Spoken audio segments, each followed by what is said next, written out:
I want to thank everyone for attending our Alter Egos Reader's Theater performance of Aimée Isabella Crocker. She has a whole lot more names that you're going to be learning as well.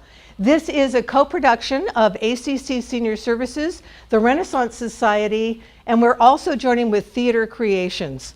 So we are going to invite you later to join us. I wanted to give a little background. We are not professional actors. There are a couple of ringers here. We do have a professional storyteller or two. So this is a group of people who just get together to have fun. We take the stories of real people that are either in the press or that we have conducted interviews for, newspapers, journals, all of that. There are going to be some slides later on today. Some of them might seem a little salacious, some even a little titillating. There's something we can say unmentionable with a snake.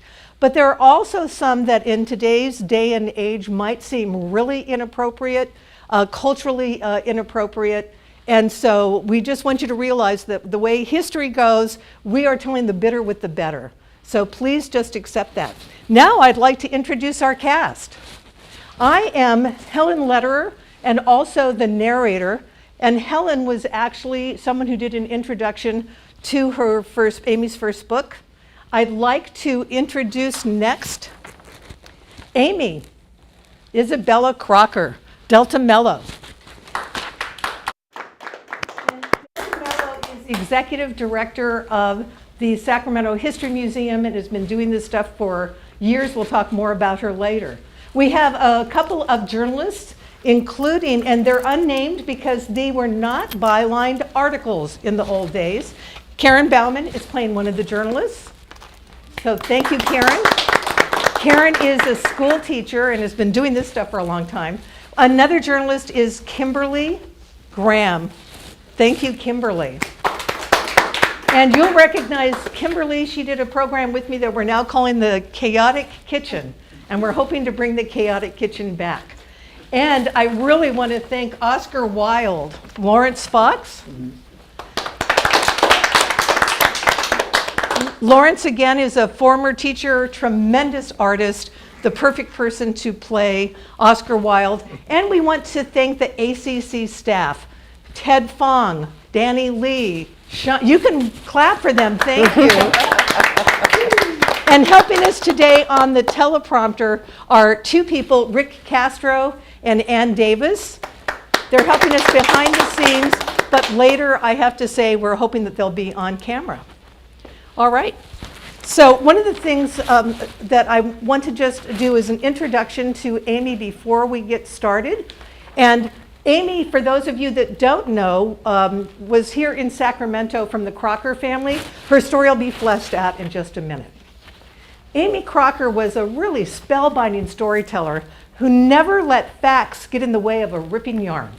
Suddenly, not when it came to the story of her life. Her good friend Oscar Wilde once famously said of her, "The only thing worse than being talked about is not being talked about. So let's talk about her." From an early age, Aimée Isabella Crocker knew she would reject her conventional upbringing to travel and discover other cultures. Born into enormous wealth in 1864, when women were expected to be shy, docile, retiring creatures who graciously accepted their role as quiet spectators in the game of life. But shy, docile, and retiring were simply not part of Aimee Crocker's DNA. She was the daughter of a judge whose family was well-heeled and well-known. She was sent to finishing school in Europe and then presumably was expected to find a suitable aristocrat to marry. But Aimee had other ideas. Instead of returning home, she set sail for the East almost immediately. She canoed down crocodile-infested rivers, was seduced by men of dubious pedigree, and on one occasion had a brush with a snake, prompting a rather unusual erotic awakening. But thankfully, Aimee embraced these discoveries without apology or compromise. Her need for wit from her fellows, her cheerful enthusiasm for the male body, and her deep fascination with other ways of life made her a woman of hope and adventure. She was as honest as she was naive. Aimee was a trailblazer and her story is a characterful reminder of how far we have come, particularly if you incline towards authenticity and a freedom of spirit over the limitations of stereotypes. At a time when women were expected to take an interest in fabrics and wifely duties in the home, Aimee was gaily traversing continents, behaving as little like a tourist as possible.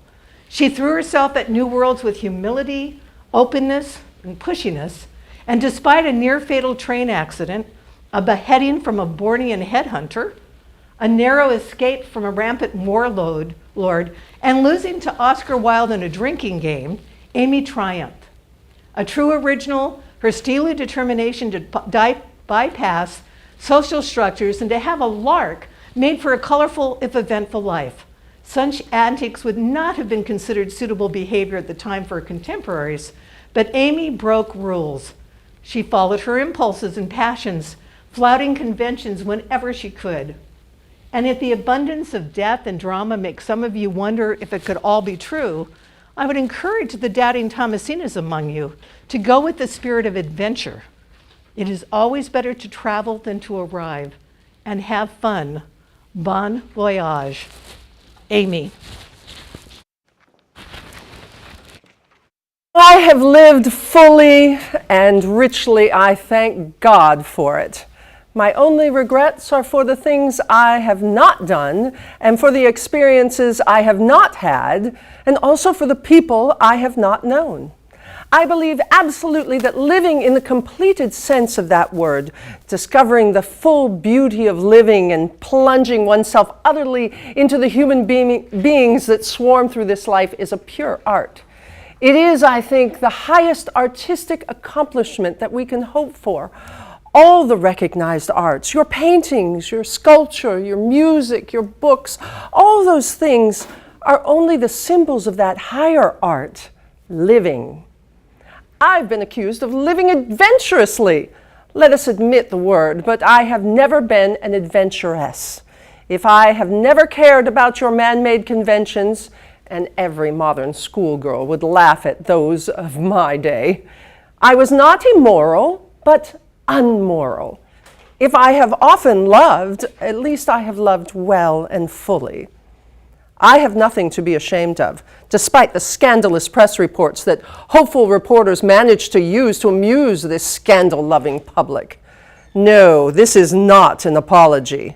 It is the recollections of a woman who is no longer young and who has crowded a great deal of movement and fun and action and love and adventure into a lifetime now drawing towards its close. And if I could live it again, this very long life of mine, I would love to do so. And the only difference would be that I would try to crowd in still more places, more things, more women, more men, more love, more excitement. Let the Mrs. Grundys arch their eyebrows and reach for their smelling salts.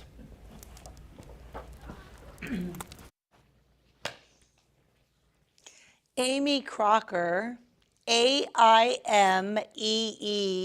was born Aimee, A-M-Y, Isabel Crocker on December 5th, 1864, in Sacramento to a Judge Edwin B. Crocker and his second wife, Margaret Rhodes.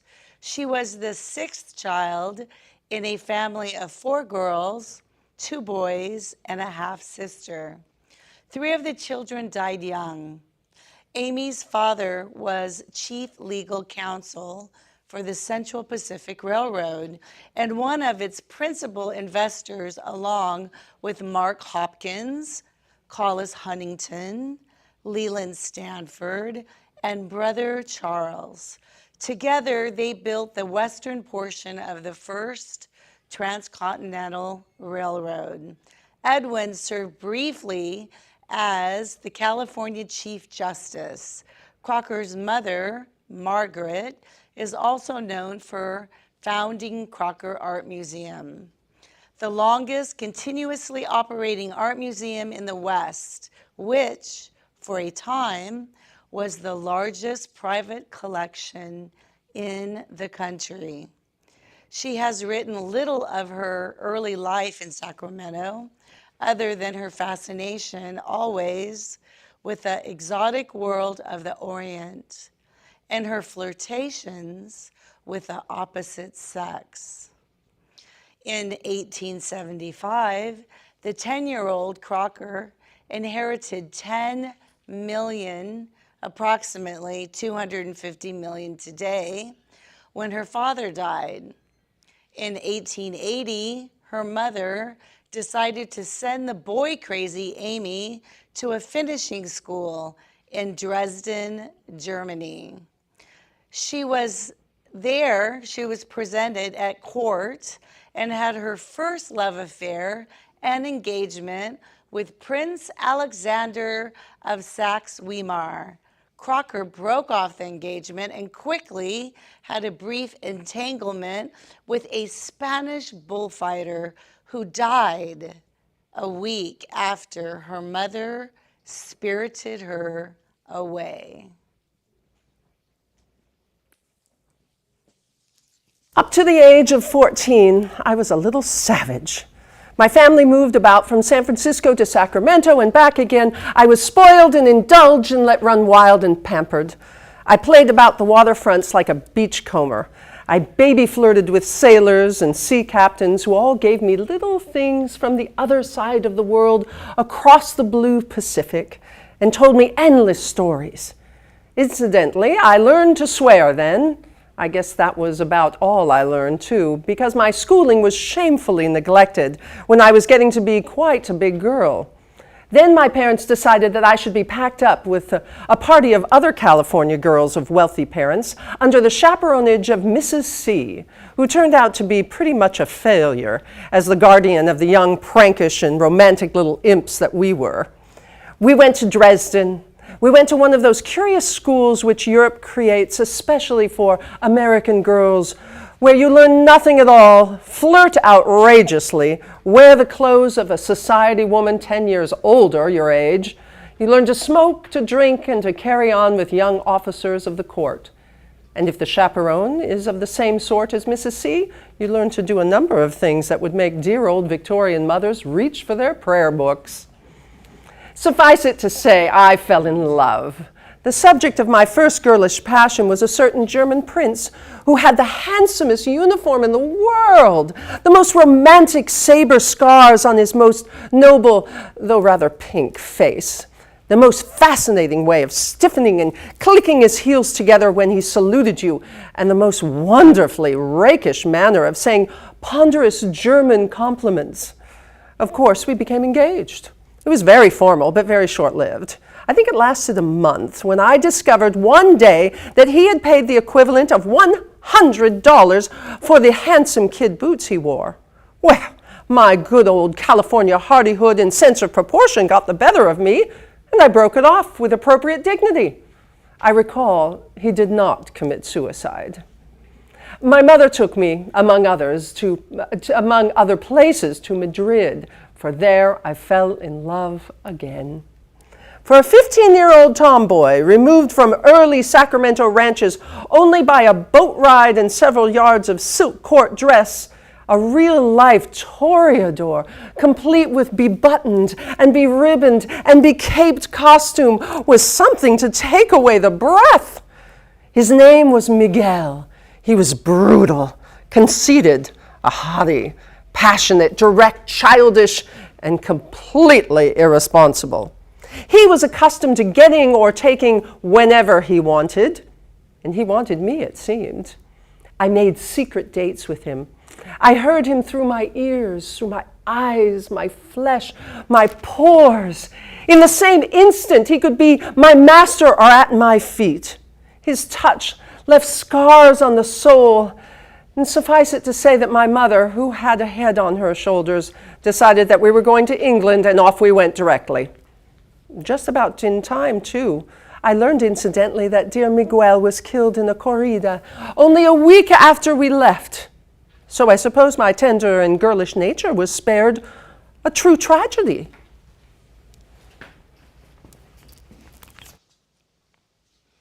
Aimee Crocker just turned 18 when she married for the first time.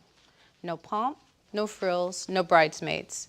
She eloped with Richard Porter Ashe, a randy gent who recently graduated from Hastings College of the Law. San Francisco high society was shocked and appalled.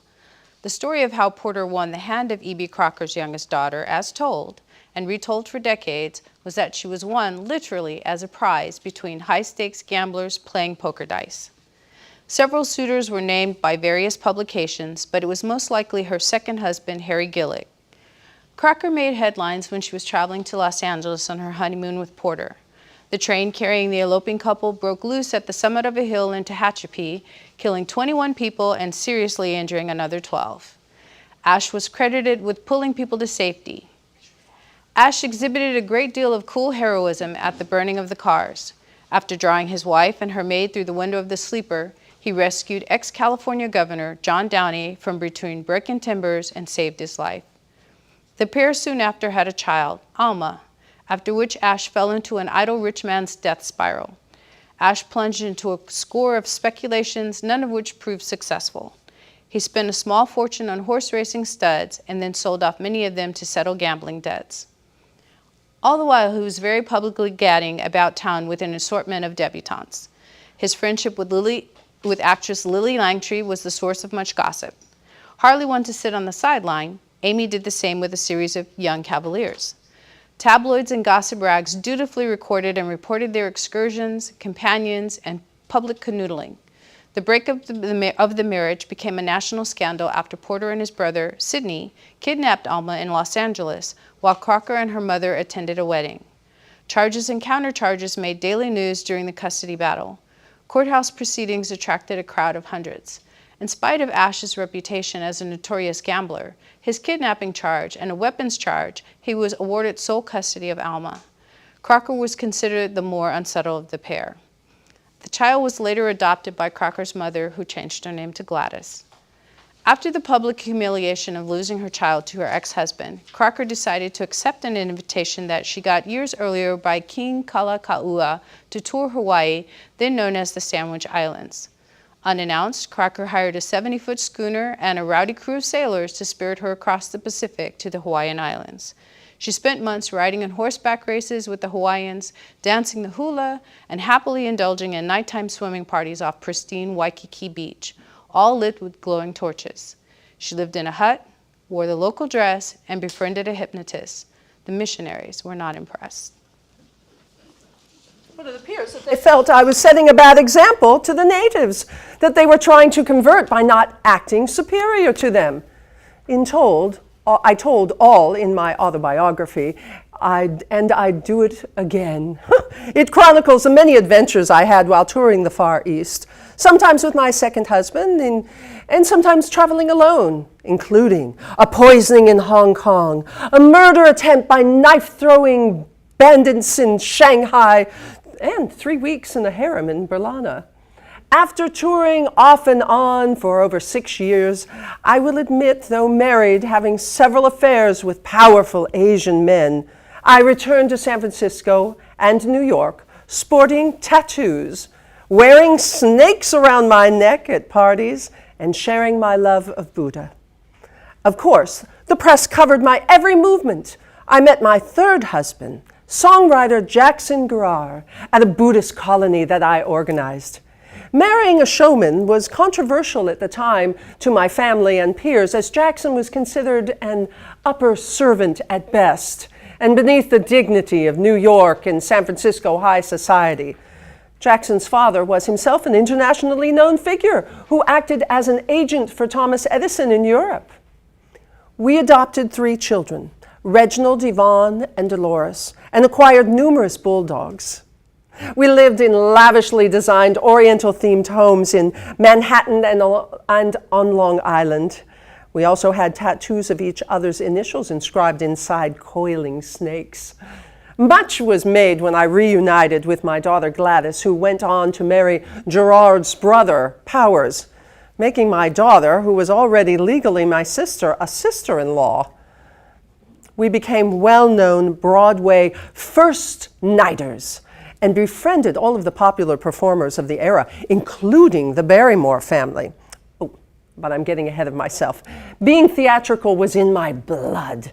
My fascination with others who defied society and embraced a bohemian lifestyle was not a trait I had developed independently of my family. Although I was known for extravagant parties from New York to London, Paris, and Tokyo, theatrics was very much a part of our life in San Francisco, where we would entertain travelers from around the world and literary figures from throughout America: Robert Louis Stevenson, Sarah Bernhardt, Oscar Wilde, and countless other artists, painters, and literary figures and opera singers.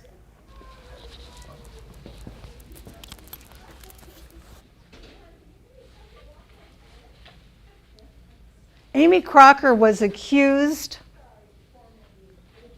of collecting people as other people collected postage stamps. If anything, her friends were passport stamps, granting entry to worlds blossoming with art and beauty, a land called Bohemia, where the perfumed air of fantasies dance to life and society's misunderstood artistic souls are embraced and celebrated.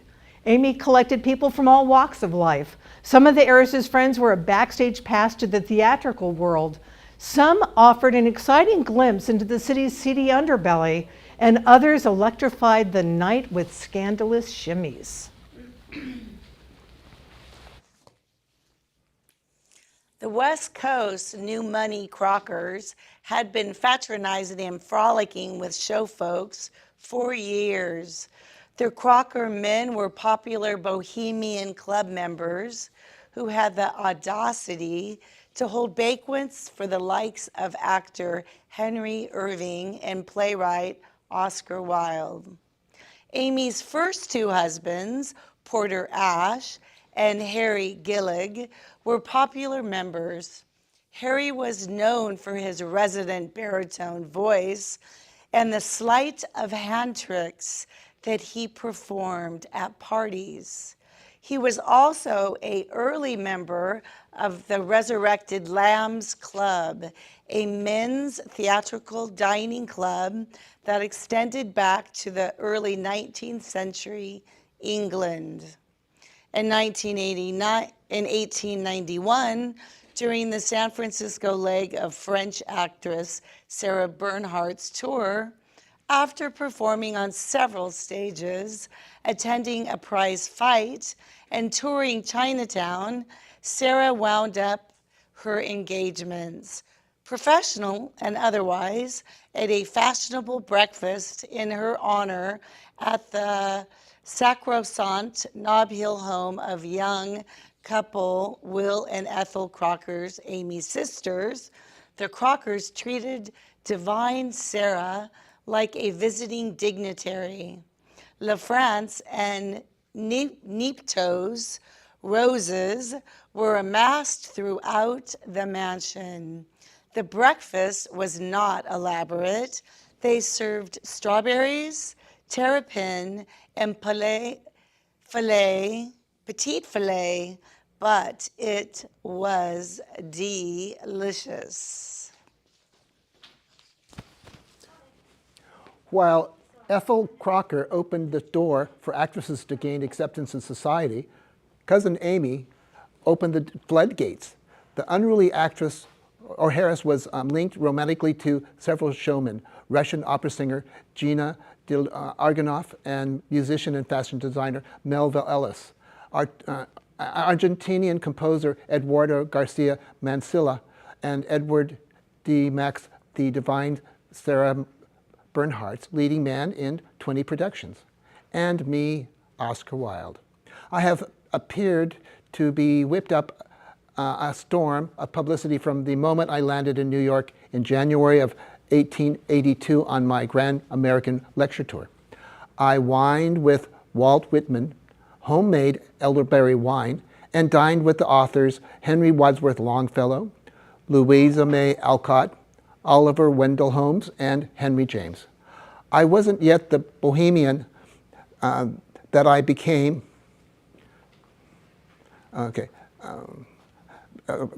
having only self-published a book of poetry.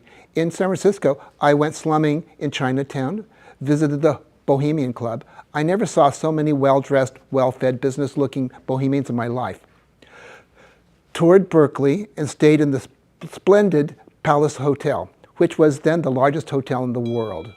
Another highlight of the California leg of my American tour was meeting a female firecracker in the form of Aimee Crocker, both in San Francisco and Sacramento. Oscar Wilde, who, when he was not busy shocking England in that day, was a frequent visitor at my San Francisco home.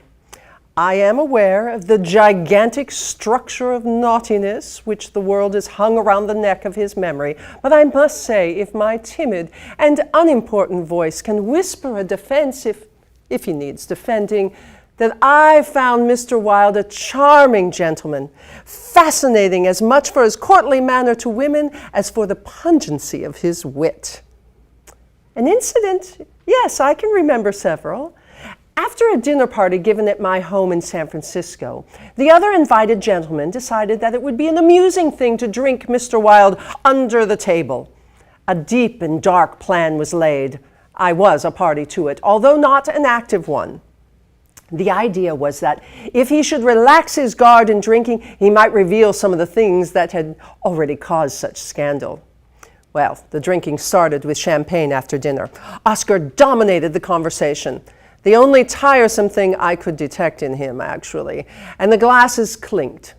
At 10 o'clock, there was far more boisterous talk and very much less wit, except for Mr. Wilde, who seemed to expand and grow more than ever magnificent in his repartee. At midnight, some of the gentlemen had withdrawn from the contest, and others were decidedly red in the face. At 2 o'clock, Mr. Wilde threw consternation into the conspiracy by demanding gin instead of whiskey, and pouring an enormous glass of it for each of his fellow drinkers, as well as for himself. At 3 o'clock in the morning, Mr. Wilde came suddenly to the realization that he had been making pretty witticism to an audience that was snoring soundly, and had been out of conversation for 20 minutes. He filled himself another gin, tossed it off neatly, and said to me that really he was quite sleepy and would retire. The would-be tipplers that had to be carried to their rooms by my servants, but Wilde never even suspected the plot. He was magnificent. I might have bragged a little that I still had the kiss of Walt Whitman on my lips. I came to the party wearing a wide white hat, velvet coat, green necktie and handkerchief, and a big cloak thrown over one's shoulder. I was impressed by the California artists and their Bohemian tabernacle. Aimee Crocker was 17 years young and radiant, a little hat perched at a tilt over masses of glorious red hair. She was so richly dressed and so entwined with ropes of pearls and strings of diamonds that she rustled and rattled with every movement. I was duly impressed by the wit of the bedazzling young Aimee and accepted an invitation to visit the new Crocker Art Gallery in Sacramento the next day. He was charming. His enthusiasm, his frank sincerity dispelled at once any constraint we may have felt at meeting such a distinguished stranger. We didn't know that we were listening to one who was acknowledged to be the wittiest man in London. We were exhilarated by his talk, gay, quick, delightfully cordial, and almost affectionately friendly. I enjoyed touring the private studios of artists at their private studios in Sacramento. I followed that excursion with a tour of the glorious collection at the E.B. Crocker Art Gallery, then one of the largest private collections in the country, before it was gifted to the city, accompanied by a new friend of Aimee Crocker herself, a work of art. I fell in love with California and confess that I fell in love with at least one California girl. Everyone assumed that it was Aimee, but it was Hattie Crocker, Aimee's cousin. I wrote to her, "When I think of America, I can only remember someone whose lips are like the crimson petals of a summer rose, whose eyes are two brown agates, and who has the fascination of a panther and the puck of a tigress and the grace of a bird." Darling Hattie, I now realize that I am absolutely in love with you and forever and ever. I vowed to return the next year, and I believed that the Golden State was the most beautiful part of America. Numerous marriages, scandals, and divorces later, and she was in New York, where she caught the eye of 26-year-old Jack Gerard. Aimee's men always seemed to be 26, no matter her age. Jack, though pretty and well-dressed, was a song and dance man, an entertainer, an upper servant at best. What's worse, he participated not in legitimate theater, but in the lowest of lowbrow entertainments: ragtime, burlesque, cabaret, coon songs, minstrel shows, vaudeville, and other body entertainments where risque jokes and indecent behavior were applauded. Going to some theaters at that time was the equivalent to going slumming. Only the most daring wealthy patrons would attend. Together they would become prominent first-nighters, people who attended every play or performance on the first or second night, and whose opinions mattered more than the critic. Aimee and Jack became fodder for the tabloids and the gossip columnists. Her every jewel, dress, and hairstyle brought hundreds of columns of press. Jack died in 1910, suddenly of an acute attack of tonsillitis. The devastated heiress was hospitalized in Paris. Later that year, a publicity tour for her book, And I Do It Again, catapulted her into the spotlight. I became an actress quite by accident. At the opening of Israel, a newspaper reported that a whisper ran through the crowded lobby as my motor drove up to the door, and a way cleared for me as if for a princess. Loitering dressmakers took out furtive lead pencils, but any sketching project they may have fled from them when they beheld the costume that was revealed when I slipped out of the long ermine cloak that reached to my heels. It was literally a peacock gown. The bodice was of iridescent spangles in the peacock colors, and so was the front and upper part of the skirt, but the train, that was what made the sensation.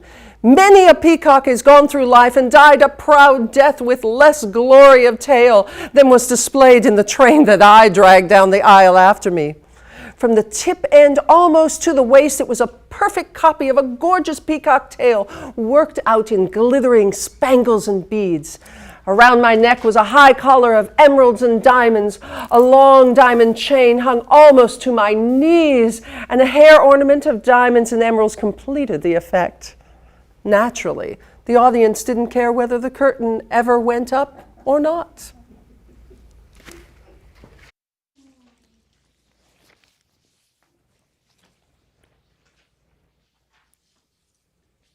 The event of the season in the spring of 1911 was the grand opening of the new Follies Brigade at 46th and Broadway, the first-class restaurant attached to a theater.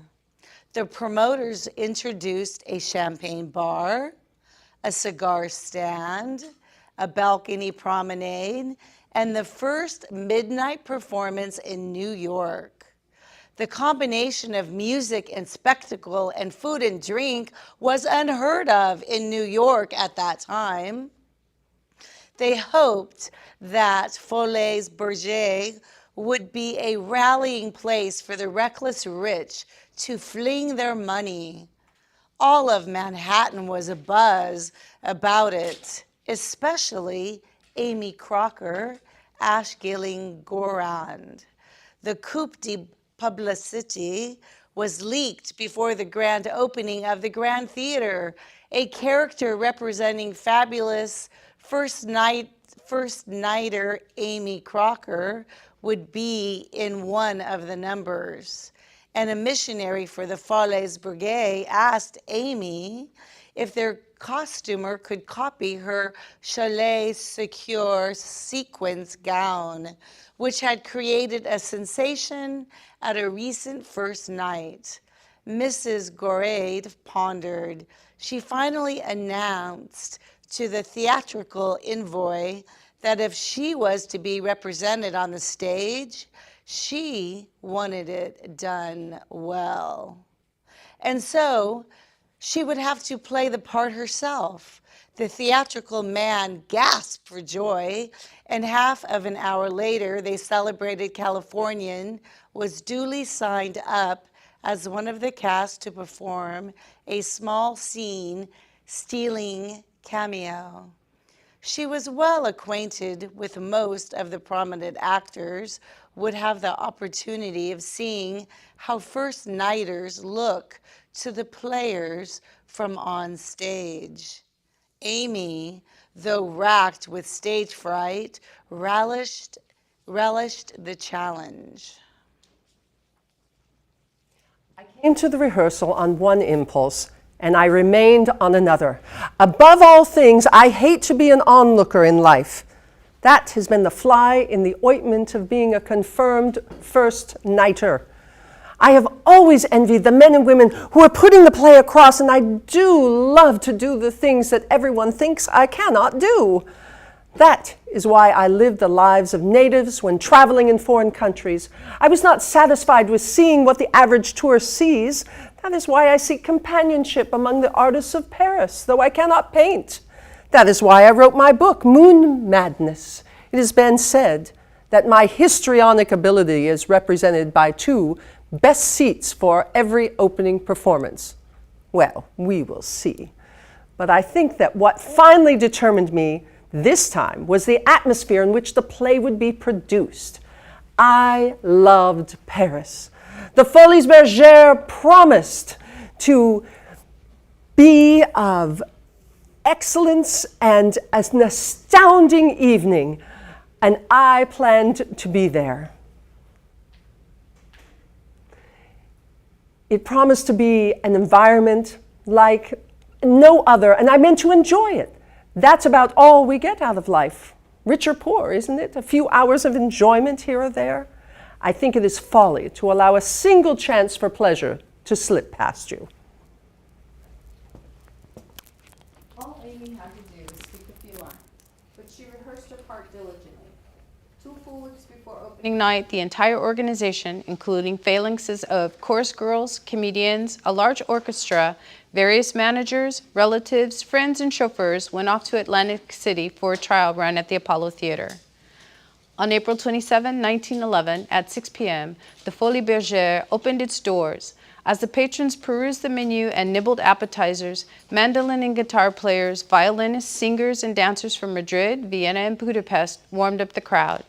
At 8:15, the curtain rose on the first of a triple bill, a profane burlesque or travesty called Hell, written by Reinhold Wolf and music by Robert Hood Bowers, Maurice Levy, and the future legend Irving Berlin.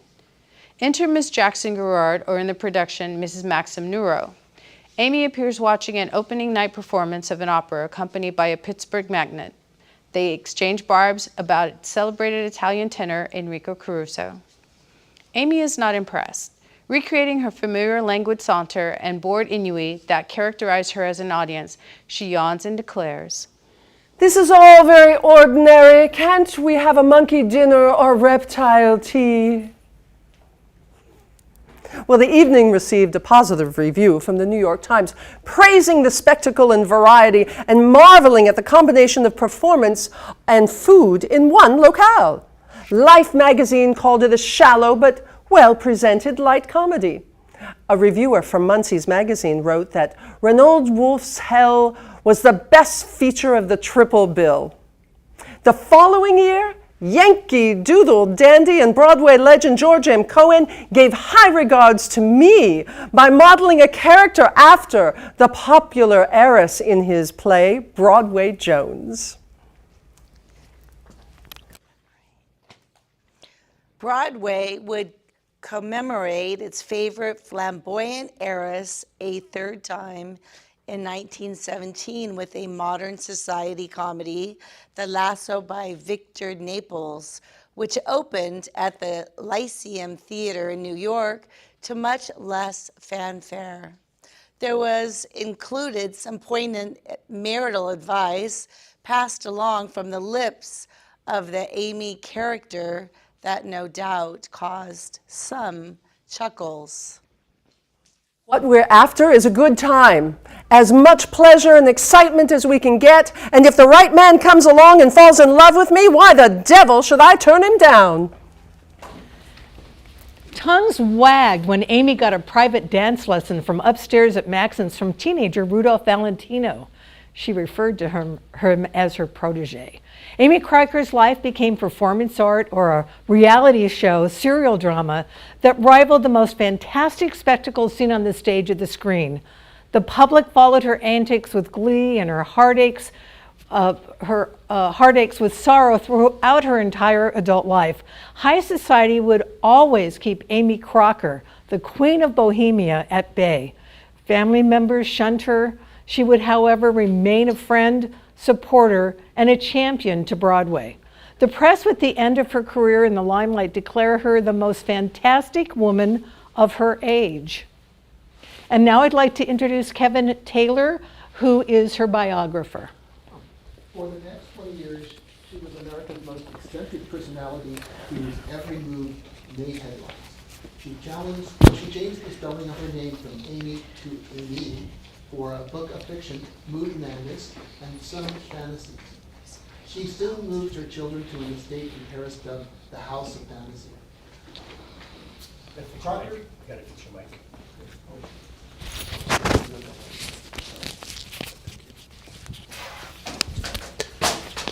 Crocker would live off and on for the next 27 years in the City of Lights, throwing sensational and neurotic parties and housing young artists and exiled Russian nobles. She briefly lived in an artist colony whose other residents include Henri Matisse, Auguste Renoir, Jean Cocteau, and Isadora Duncan. After Girard's death, Crocker was romantically linked to many high-profile men, including Eduardo Garcia Mansilla and the great Argentine musician, composer, and diplomat with whom she wrote a song, Mon Amour, Gina de Arganoff. Opera baritone singer, composer, performer, designer, director, and arranger, Melvin Ellis, and legendary French actor Edouard de Max, the most beautiful man in Paris. Another notable suitor during this period was famous ceremonial magician, occultist, tantra master, and hedonist Alexander Crowley. Hedonist. Crowley wrote about their memorial decade-long affair in graphic detail in his journals. He proposed marriage to Crocker nearly every time he saw her or wrote to her. It was said that Paris was a town and time for free thinkers, free lovers, freelancers, and freeloaders. I would meet my men of adventure and women of the passing world every afternoon at 4 o'clock in the cafe of Henri's Hotel, where I had a corner table. I was hoping to finally meet my grand dame. Though I kept the name Girard for the rest of my life, I went on to marry and divorce 2 more times, both to Russian princes, decades younger than me. On June 11th, 1914, Aimee married Alexander Mikhanov, a Russian nobleman. They separated in 1915, and he divorced her the next year when she contested the suit. He alleged cruel and inhumane treatment as well as desertion. Her reply was that her husband had become infatuated with Yvonne, a 15-year-old girl she had adopted.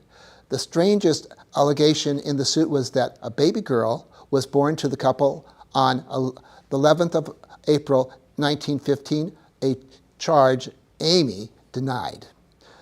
Mikhanov replied that he had a letter in his wife's own hand announcing the baby's birth, but that his wife immediately left their home at the Hotel McAppen with the baby because she did not want her daughter from an earlier marriage to know about this child. He alleged that his wife had kept the baby at the Hotel Endicott in charge of nurses. He was often seen in local parks and on the sidewalks near the hotel, pushing a baby tram he had purchased for $80. She continued to deny the existence of the baby. My 4th husband, Alexander Miskinov, caused a stir on 2 continents when he had an extramarital affair with my then 15-year-old adopted daughter, Yvonne. It is well documented in newspaper coverage of our divorce trial. He would lead you to believe that I forced Yvonne upon him and that we had a baby together. Quite a titillating tale, but patently untrue. I hit the publicity bullseye again by embarking on my 5th venture on the matrimonial sea at what some called the overripe age of 60. Prince Galitzin, also known as Count Osterman, was 26. The story caused a sensation, slightly less turbulent than a tidal wave or an earthquake. I often married a man young enough to be my son because I know I must have the stimulating companionship of youth to maintain my emotionality and vitality. It is always good for a woman old in years to have a young husband, for he can keep her youthful in spirit. As an adept, a follower in the Hindu mystics, I have learned to appreciate the value of the vibratory forces that emanate from young bodies and young minds. Long ago, I discovered the secret of eternal youth, and that is why I feel as young today as I did years ago in Samoa, when I fell so deeply in love with the late Robert Louis Stevenson, the immortal novelist and poet. The prince was the right man at the right time. Fellow American expat Gertrude Stein noticed that in the mid-1920s, her latest group of painter and poet admirers was 26 when she met them. It became the period of being 26, she said. During the next 2 or 3 years, all the young men were 26 years old. It was the right age, apparently, for that time and place. However, he didn't last very long either. She still dabbled in men and scandal, but celebrity movie stars became tabloid fodder more than she. Aimee Crocker died of pneumonia at the age of 78 at her apartment at the Hotel Savoy Plaza in New York City in 1941. She fell out of the public record for decades until her 1936 audacious autobiography, And I Do It Again, was reissued in 2010. And her in-your-face hedonism and joyful flaunting of social mores inspired a new cult following. She is still criticized for her hedonistic excesses, but her enthusiasm for life and adventure, disdain for prejudice, and gleeful flaunting of social mores continue to inspire a cult following. I have been accused of living adventurously. And if I have dared to stick my nose into trouble just because the game was fun, does it make me a brazen hussy? If I could live it again, this very long life of mine, I would love to do so.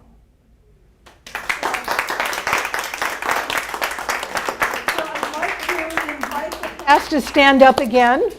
Thank you. So Kimberly Graham, Karen Bauman, Delta Mello, Lawrence Fox. I'm Mary Ellen Burns. We have Rick and Ann. We are kind of right on time, but if there are any questions, we'll try to answer them. Are there any questions from the audience?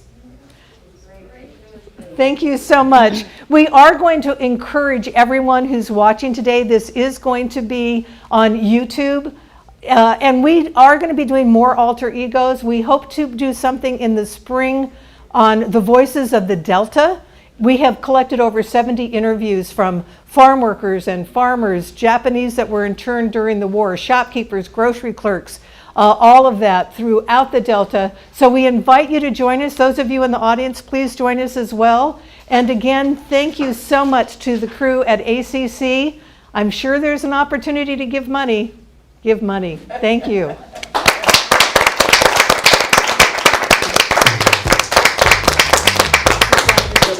Okay, so now we...